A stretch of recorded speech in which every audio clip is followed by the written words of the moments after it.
โอเคครับผมขอบคุณมากครับชูมือขึ้นมาสูงๆพร้อมกันทุกคนครับพร้อมกันพร้อมกันพร้อมกันเพราะฉันจะพาเธอ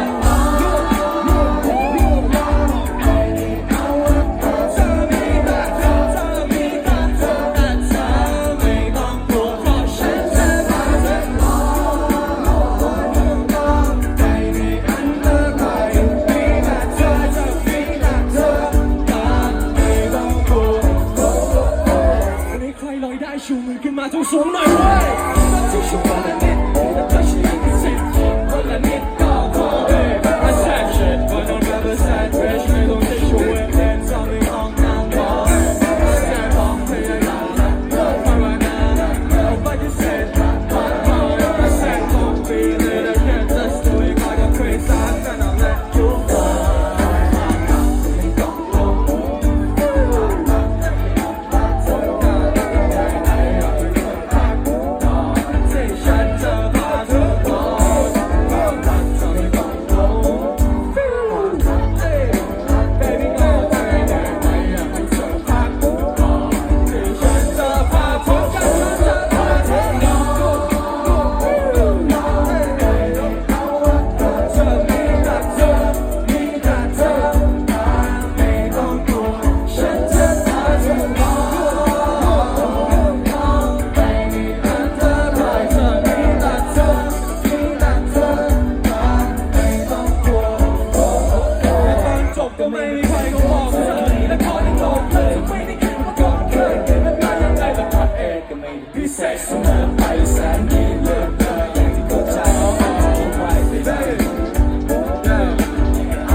เสียงมือกลองดังๆขอดูทุกคนครับผม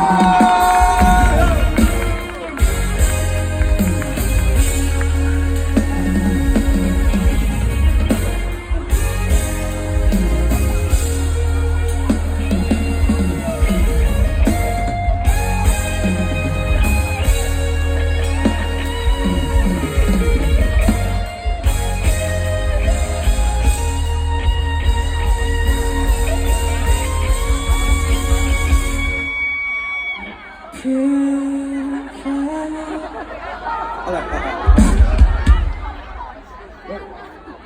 ขอบคุณมากเลยเพียงแค่ฝนตกที่หน้าเธอแล้วเพื่อตกลงนี้วันหยุดในตอนเช้าที่คิดถึงเธอเป็นวันอันจะไม่มีใครที่บอกรักเธอมีแค่ฉันตรงนี้รู้ว่าทุกวันที่มีแต่เธอยังคงละเมอเธอใครที่บอกกันได้และอีกวันพรุ่งนี้จะเป็นวันไหนจะไม่มีเธอมองกันได้ก็คงไม่ดีสักวันเพียงแค่ฝนตกลงที่